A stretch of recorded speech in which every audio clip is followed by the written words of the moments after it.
I appreciate the compliment. I can't wait to go tell my wife that people think I'm juicy now. So I'm looking forward to that. But whoever asked that question, salute. Thank you.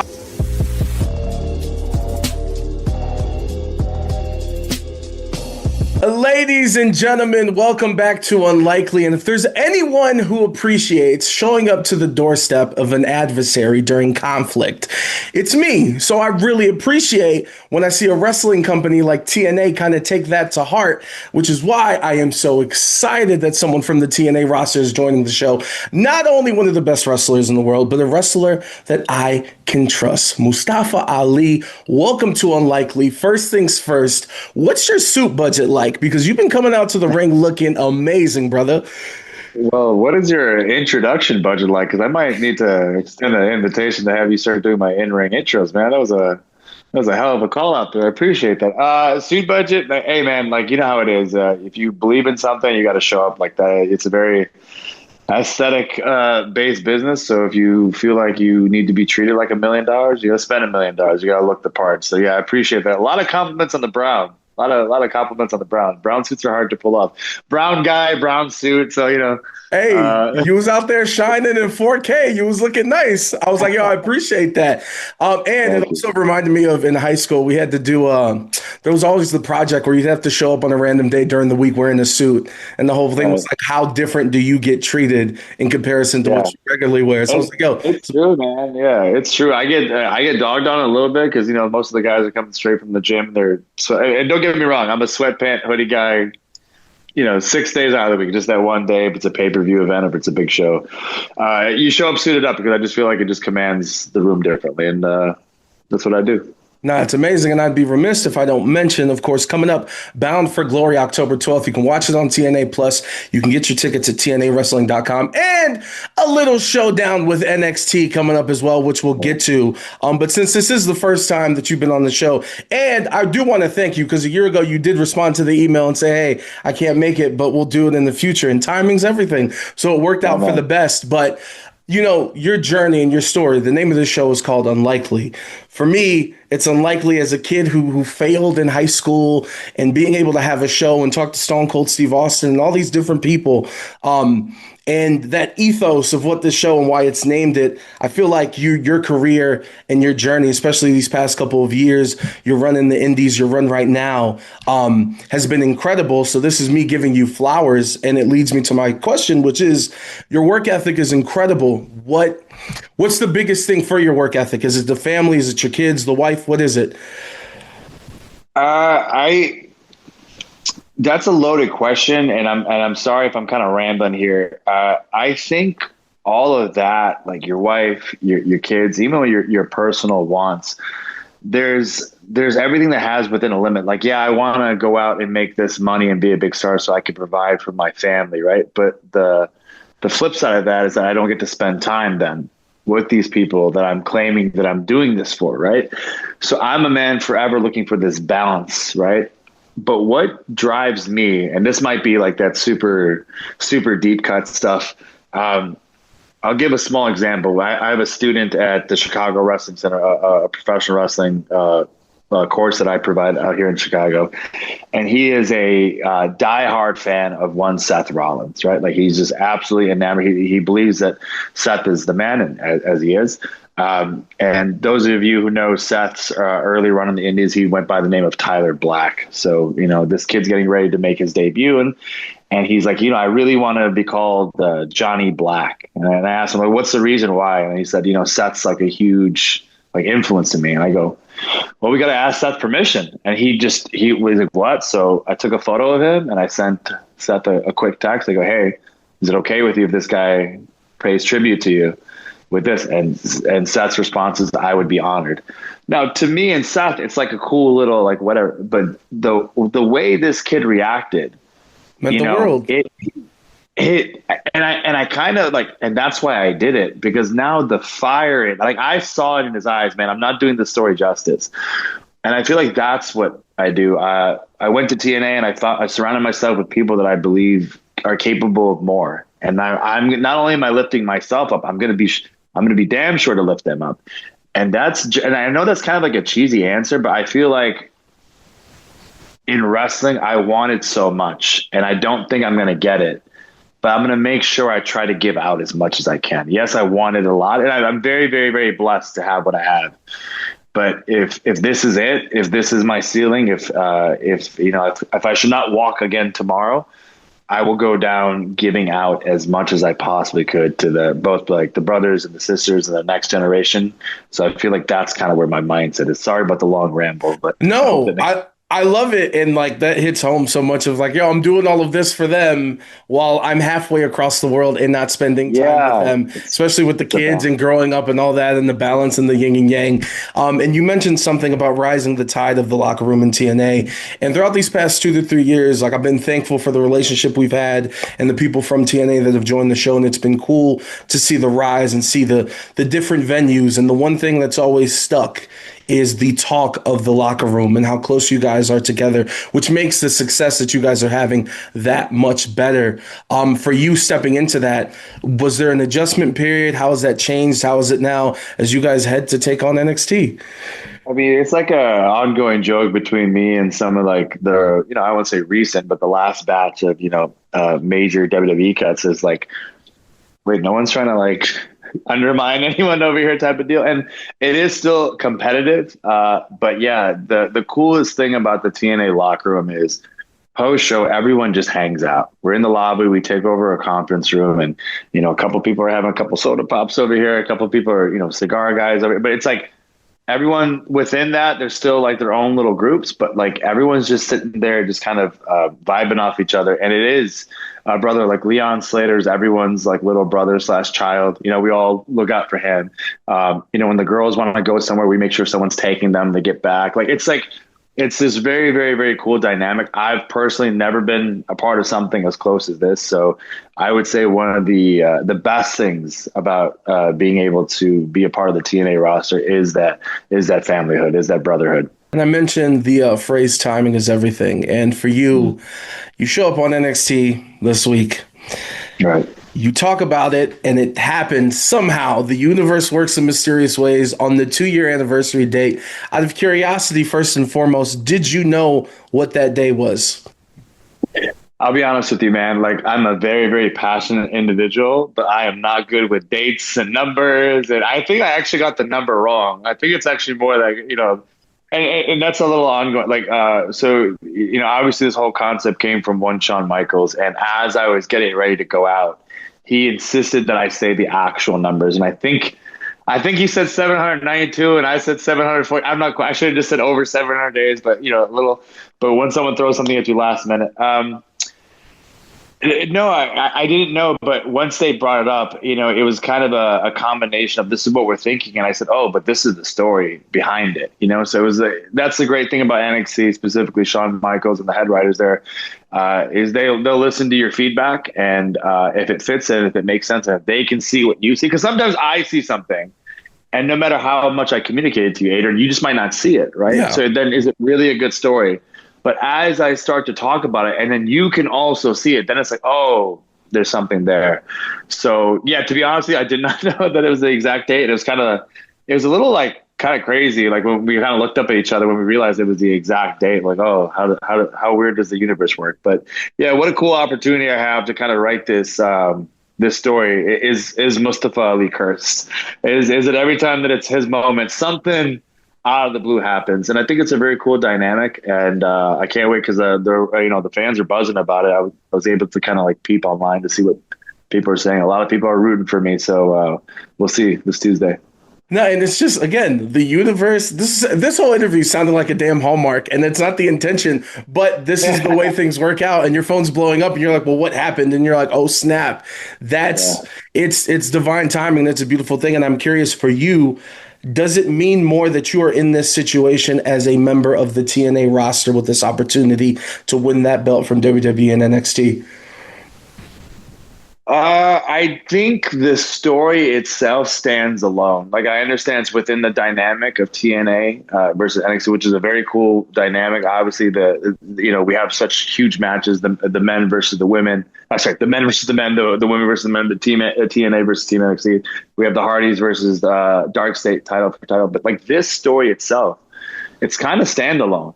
Yeah. What I mean by that is that we didn't need this outside entity coming in to still do the story. But within the context of the show, obviously it works.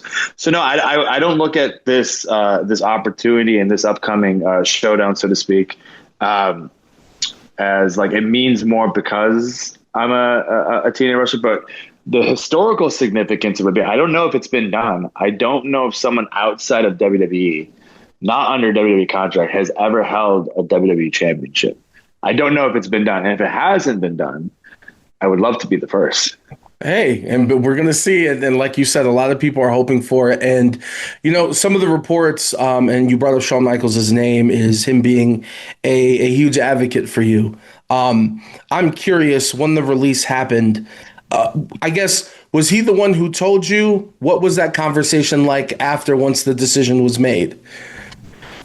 No, Sean wasn't the one that told me. I was informed by someone else in talent relations. A very short phone call. There's nothing really to argue about. You're just being advised that, per the contract, they're able to release you. And I think I was a bit confused at the moment because that title match was literally that weekend. And not to make it a big sob story, but I went up and told my wife that I got this phone call, and TNA did a documentary on this, but like literally 5 minutes later, she received a phone call from her doctor informing her that her neck was broken and that she would need surgery. So obviously now my focus from myself goes entirely to my wife. So I think I was dealing with that. And then at that point, maybe an hour or so later, Sean had reached out and we had a great talk. What stuck with me is Sean said, "I'm not worried about it. You're going to land on your feet. And you're gonna go out there and kill it." And when someone I feel like a guy like Shawn Michaels doesn't need to say stuff like that. He doesn't need to say that he believes in you. He doesn't need to say that he's disappointed in the decision. I'm sure he's dealt with this numerous times if you just look at the industry. But to have a personal conversation with him and him to say some things that really, I'm a very confident individual, but it's always nice when someone that's considered the greatest of all time sees you as a talented individual. So yeah, and. But yeah, I mean, that was the context of it. Like I said, I think just because it was a 1-2 punch, instead of focusing on myself, my entire focus went on the health of my wife, which by the way, she's all good. Everybody don't feel bad. Everything's all right. She got a successful surgery and she's out there doing burpees and push-ups and handling 3 kids while I'm away. So she's a stud. Don't worry. Hey, salute to her. One thing I do want to ask you is when I look at the TNA roster, you and AJ Francis stick out to me because the way you guys use social media, and this isn't a recent thing. You've been on it. You've been using it as a tool from my perspective. I mean, for it was 5-6 years, more than that. And I also think it's funny the way the landscape, like as wrestling's had this boom, obviously the online presence has changed from streamers to reactors, people doing interviews. We've always had podcasts and all this stuff. But can you talk to me about using social media as a tool? Because I think it's admirable. Like, yes, you have 2 hours, 3 hours every week for whatever show, whatever company you're on. But that doesn't mean that that's it. You have other tools to try to utilize and maximize things. I promise you that I am an empathetic person. I can realize that there's struggles and there's hardships, and I will empathize with you. But when you clock in and you go to work, I don't have time for complainers. So, I won't name names, but talent come up to me sometimes complaining about not having a segment on the show or not having a promo or this getting cut. And I go, okay, and what are you going to do about it? Pick up your phone and go film that. I've had plenty of moments, in my WWE career where vignettes or promos get cut. That doesn't mean anything to me. I still have access, and this isn't a flex, but, social media wise, I have access to 2 million people if I post something on average, right? Isn't that what ratings are? So go post it. And the other thing you have to look at social media is it's a great proof of concept. If something does really, really well online and people like it or hate it, you get feedback. And then you can now present those analytics and that feedback to your writers, to your producers, to the boss. So there's literally, we live in a day and age where there's really no excuse. I understand not having access to a camera. Who does not have access to a camera? Who doesn't have access to Wi-Fi? Who doesn't have access to social media? So, when some talent come up to me and complain, I go, well, what did you film? What is your proof of concept? Like, why should this company invest thousands of dollars just in air an idea that you think might work. And I think you got to kind of sometimes check your ego at the door, despite where you've been or how much time you've been in, and just put out content. And if it works, it works. Like, I'm not good. And shout out to Indy Hartwell, who's a big TikToker person. I'm not good at that stuff, and she's making fun of me about that. But I can't do the they do the TikTok chats. I'm not that guy, but I will film, cinematic vignettes or do highlight reels, like, to really push home a story that I'm trying to emphasize on TV. Like, that's how I'll use social media, right? Or to promote whatever causes or fundraisers that I would like people to get eyes on. But yeah, social media is literally giving professional wrestlers specifically no excuse. Like, you're not on the show, cool, go post something, go make something happen. It's really on us. Now, I love that. And this is the part of the show where I selfishly get to ask you a question I've always wanted to ask you. So first and foremost, before I get to it, I need to clarify. You have never had a one-on-one match with AJ Styles, correct? No, I think the closest that I got to a one-on-one match was a triple threat match. With The Miz on Raw. AJ and Miz. Funny story, I got knocked out during that match. Which was crazy. So props to The Miz for taking care of me. AJ just caught me with something really, really high. So if you go back and watch it, you can kind of see there's a moment where I'm not there.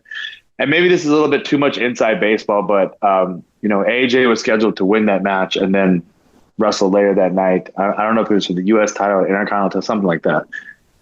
So AJ kind of left, like, me and Miz to kind of put it together and then kind of communicate that with him.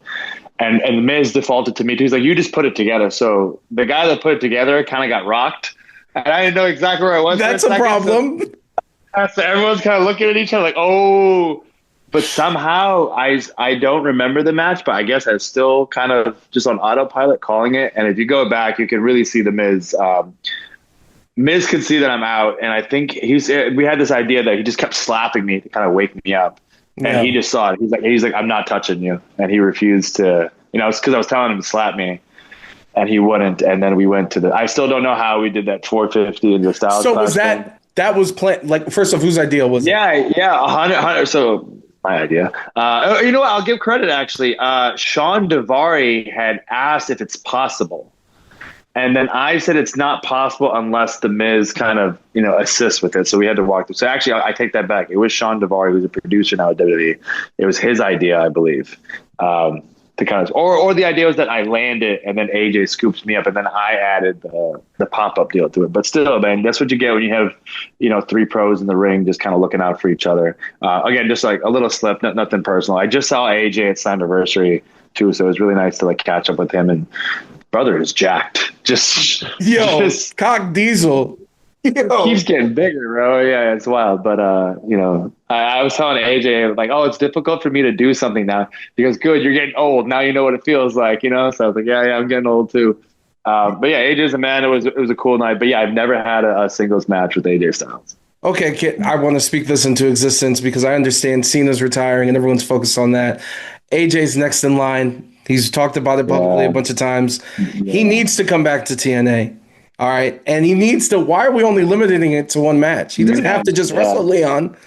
A little retirement tour for AJ. Man, I can tell you what, just being backstage when he came out to his TNA theme, Get Ready to Fly. Like, it was such a cool moment. What a cool moment for Leon, who grew up, myself included, grew up as an X Division kid, Very, very cool, full circle kind of moment. And I'm glad AJ got to come back to an event and a jam-packed arena at Slammiversary. Just a very, very cool night, but even more so cool. I appreciate the kind words, but I also think I'm the guy at that stage where, like, as phenomenal and incredible as it would be to wrestle a guy like AJ, I just think like Leon's on such a rise that, if I had to make the decision, AJ's doing one match.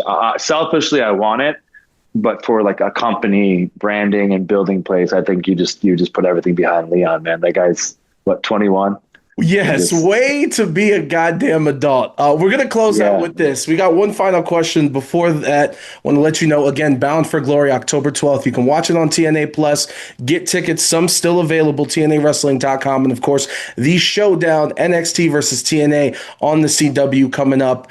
And so every time I do my interviews, I have my paper, I have my questions, and then I do one last thing. I search the person on YouTube, on Twitter, and on Reddit just to make sure I don't forget something completely obvious. This question is what I found on Reddit. For some reason, when you enter your name, one of the top topics, despite everything that's happened even just this week, is a thread that says, has anyone noticed how juicy he's gotten? Do you have a response to that? How juicy he's gotten. And it's not even, by the way, it's not an in-ring. You're not in the arena. Like, this is TMZ. You were just walking on the side. Like, I think you were finishing a workout. I don't know. Any response? Yeah.